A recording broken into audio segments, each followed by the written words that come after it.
The DataScout 10G is a multi-service test set that tests your legacy DS0 2 and 4 wire TIMs, 56 and 64 kilobit DDS 4 wire, Datacomm RS-232 V.35 balanced and unbalanced RS-530, your T1s, your E1s DS3, optical C37.94, primary rate ISDN, and copper Ethernet 10-100-1000, and fiber 100 meg, 1 gig, and 10 gig services. This video, I will show the ease of use user interface of our Datacomm.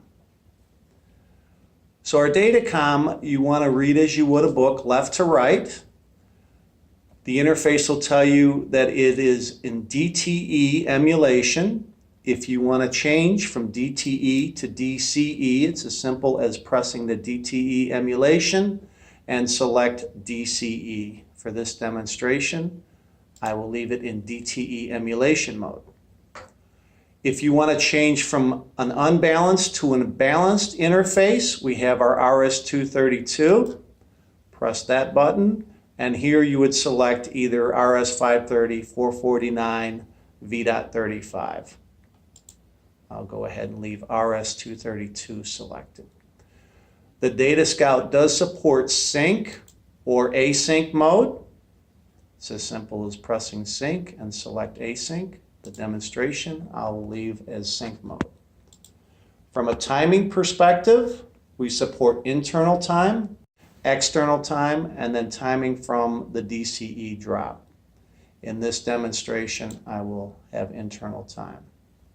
You can also change within 1 hertz your timing. Right now it's set for 64 bits per second. I can press the up and down to change the frequency.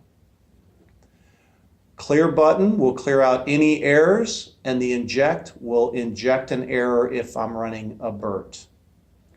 To run a BERT bit error rate test, simply press on the BERT off. I'll run a 2047. I'll go ahead and put a loopback on the connector. Clear out any errors by hitting the clear button, and I'll get this nice green, which green says there's no errors. Notice our transmit byte is changing along with our receive byte. My status lines are active. If I remove the loopback, you'll see the DCE status lines will go inactive. Putting a loopback back on, now they are active again. I'll go ahead and clear out an error. So now this is running a 2047 BERT, both transmitting and receiving with no errors. If I want to know that I am in a loopback mode, I can go ahead and inject an error